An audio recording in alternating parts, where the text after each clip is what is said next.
Hello दोस्तों, नमस्कार। दोस्तों, मैं मरकेश विश्वकर्मा स्वागत करता हूं आपका एक नए वीडियो में। दोस्तों, आज की वीडियो बहुत ही इंपॉर्टेंट होने वाली है उन कैंडिडेट्स के लिए, उन एडवोकेट्स के लिए जो कि AIB 17 की तैयारी कर रहे हैं। AIB 17 की तैयारी के लिए ये अगला पार्ट है। आज के इस वीडियो में मैं आपको AIB 14 जो कि 15 सितंबर 2019 को आयोजित की गई थी, उसके कुछ प्रश्नों का अध्ययन कराऊंगा। पहला प्रश्न है, निम्नलिखित में से किस मामले में सुप्रीम कोर्ट ने 2017 में एक मुस्लिम पति द्वारा 3 तलाक की घोषणा को असंवैधानिक करार दिया था?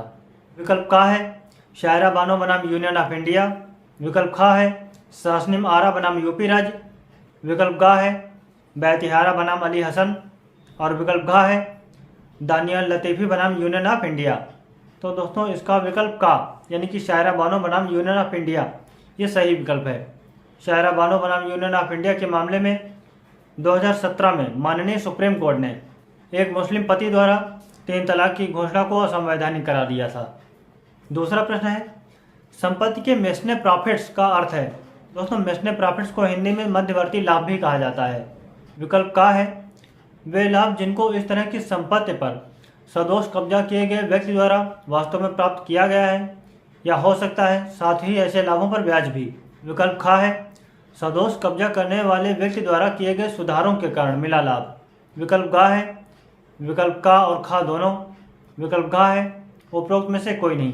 विकल्प खा सही विकल्प है, यानी कि वे लाभ जिनको इस तरह की संपत्ति पर सदोष कब्जा किए गए व्यक्ति द्वारा वास्तव में प्राप्त किया गया है, या हो सकता है साथ ही ऐसे लाभों पर ब्याज भी।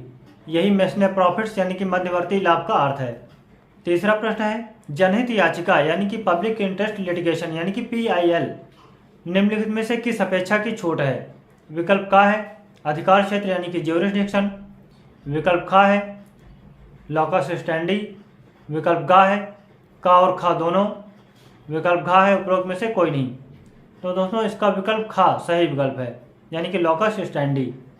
चौथा प्रश्न है, निम्नलिखित में से कौन सा मामला जनहित याचिका यानी कि पब्लिक इंटरेस्ट लिटिगेशन का मामला नहीं है? विकल्प का है केशवानंद भारती बनाम केरल राज्य AIR 1973 SC 1461, विकल्प खा है विंसेंट नारायण बनाम union of India AIR 1988 SC 889, विकल्प गा है यूनियन ऑफ इंडिया बनाम association for democratic reforms AIR 2002 SC 2112, विकल्प घा है विंसेंट पानकुर लंगारा बनाम union of India AIR 1987 SC 990। तो दोस्तों, इसका पहला विकल्प यानी कि विकल्प का सही विकल्प है केशवानंद भारती बनाम केरल राज्य AIR 1973 SC 1461, यानी कि केशवानंद भारती बनाम केरल राज्य का जो मामला है वो जनहित याचिका का मामला नहीं है। शेष सभी मामले जनहित याचिका के मामले हैं। पांचवा प्रश्न है, बार काउंसिल ऑफ इंडिया यानी कि BCI के नियमों के अनुसार निम्नलिखित में से क्या एक सीनियर एडवोकेट के द्वारा किया जा सकता है?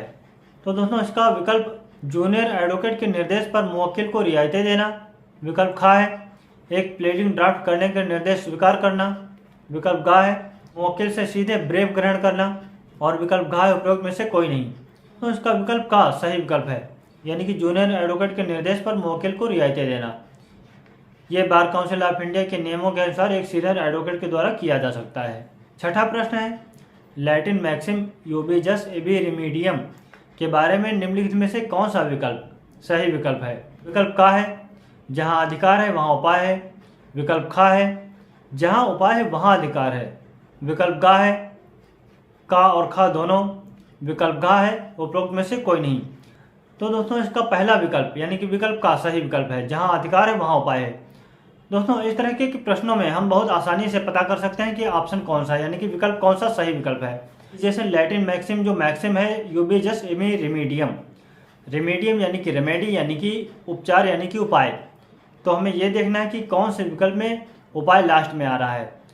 तो दोस्तों, इसका जो पहला विकल्प है उसमें लास्ट में आखिर में उपाय लिखा हुआ है, जहाँ अधिकार है वहाँ उपाय है, यानी कि उपाय यानी कि रेमेडी यानी कि उपचार, रेमेडी रेमेडियम। तो ये इसका सही ऑप्शन हो जाएगा। चलिए दोस्तों, अगले प्रश्न में चलते हैं। दोस्तों, सातवां प्रश्न भी इसी तरह का है। इसमें लिखा है कि लैटिन शब्द इंज्यूरिया साइन डैमनम का शाब्दिक अर्थ है। विकल्प का है नुकसानी किए बिना कानूनी अधिकार का उल्लंघन, विकल्प खा है कानूनी अधिकार के उल्लंघन के बिना नुकसानी, विकल्प गा है, का और खा दोनों। विकल्प घा है, उपरोक्त में से कोई नहीं। तो दोस्तों इसका विकल्प का सही विकल्प है, यानी कि नुकसानी किए बिना कानूनी अधिकार का उल्लंघन। दोस्तों इसको हम इस तरीके से देख सकते हैं कि इंजीरियस एंड डैमेज, यानी कि इंजरी विदाउट डैमेज, यानी कि बिना हानि के क्षत, यानी कि बिना नुकसानी के क्षत। तो इसके पहले विकल्प में लिखा है कि नुकसानी किए बिना कानूनी अधिकार का उल्लंघन।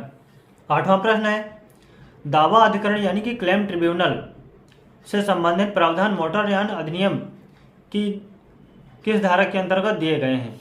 विकल्प का है धारा 165 से धारा 175, विकल्प खा है धारा 170 से धारा 180, विकल्प गा है धारा 170 से 175 और विकल्प घा है धारा 170 से 177। तो दोस्तों इसका विकल्प का यानी कि धारा 165 से 175 ये इसका सही विकल्प हो जाएगा। यानी कि मोटर व्हीकल एक्ट, जो मोटर व्हीकल एक्ट है एमवी एक्ट, उसकी धारा 165 से 175 तक में दावा अधिकरण से संबंधित प्रावधान दिए गए हैं। 9वां प्रश्न है, रूल ऑफ लॉ का अर्थ है। रूल ऑफ लॉ यानी कि विधि का शासन। दोस्तों भारतीय संविधान यानी कि इंडियन कॉन्स्टिट्यूशन का जो आर्टिकल 14 है यानी कि अनुच्छेद 14, उसमें विधि के शासन से संबंधित प्रावधान किए गए हैं। इसका विकल्प का है कानून के समक्ष समानता, विकल्प खा है कानून की सर्वोच्चता, विकल्प गा है कानूनी भावना की प्रधानता, विकल्प घा है उपरोक्त में से सभी।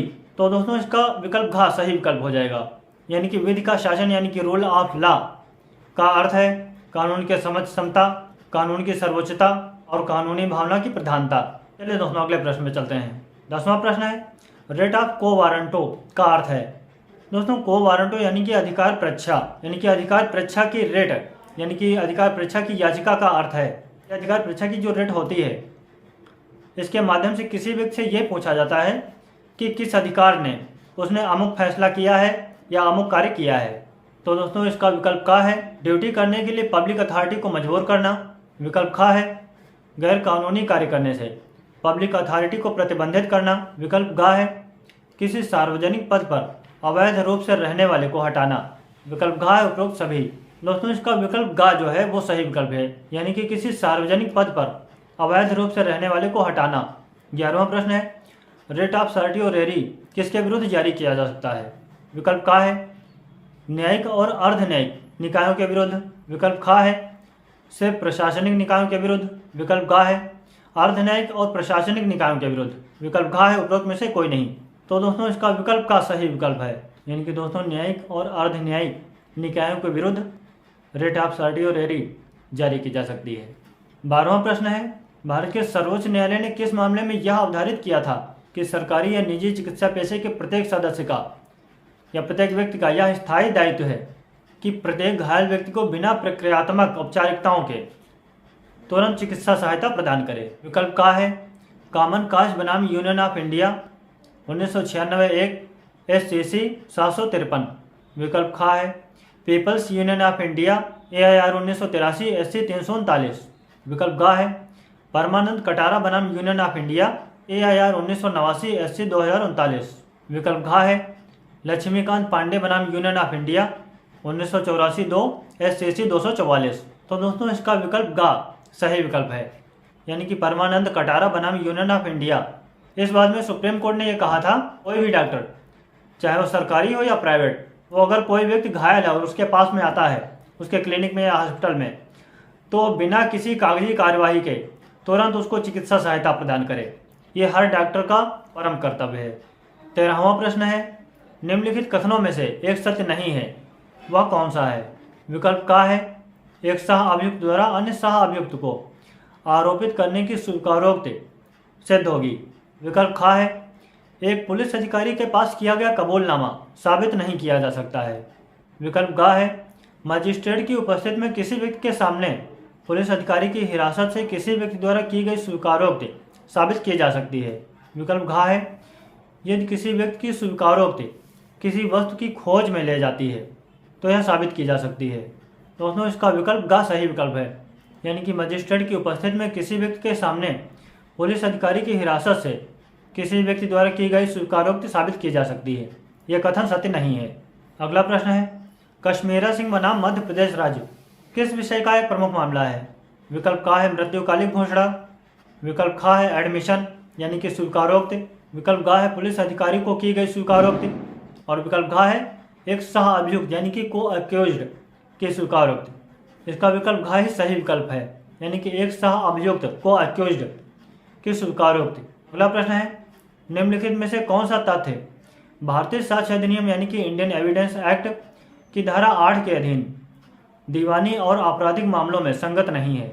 विकल्प क है प्रयास, विकल्प ख है हेतु यानी कि मोटिव, विकल्प ग है आचरण, और विकल्प घ है तैयारी। विकल्प क इसका सही विकल्प है, यानी कि प्रयास। अगला प्रश्न है, बांटना का अर्थ है? विकल्प क है bilateral argument to negotiation and arbitration, विकल्प ख है best alternative to a negotiated agreement, विकल्प ग है बायलैटरल ट्रेड नेगोशिएटेड एग्रीमेंट, और विकल्प घ है उपरोक्त में से कोई नहीं।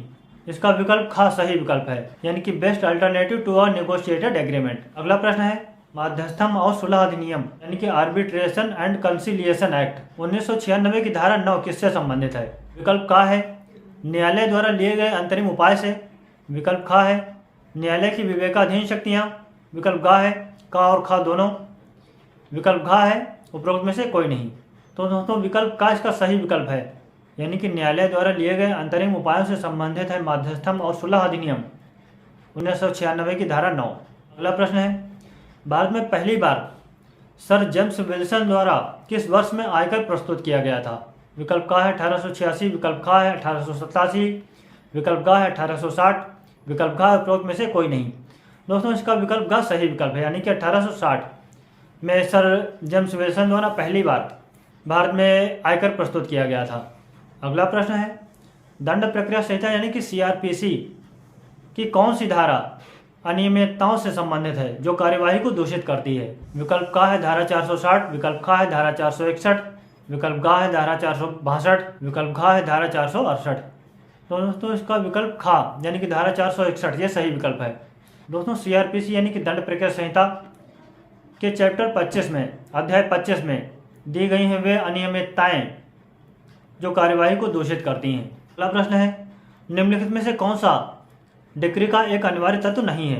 विकल्प क है पक्षकारों के अधिकारों का निश्चायक अवधारण, विकल्प ख है निर्णयादेश की औपचारिक अभिव्यक्ति, विकल्प ग है एक न्याय निर्णय से एक अपील होती है जैसे कि एक आदेश से अपील होती है, विकल्प घ है न्याय निर्णय एक न्यायालय के समक्ष वाद से दिया गया होना चाहिए, विकल्प ग एक न्याय निर्णय से एक अपील होती है जैसे कि एक आदेश से एक अपील।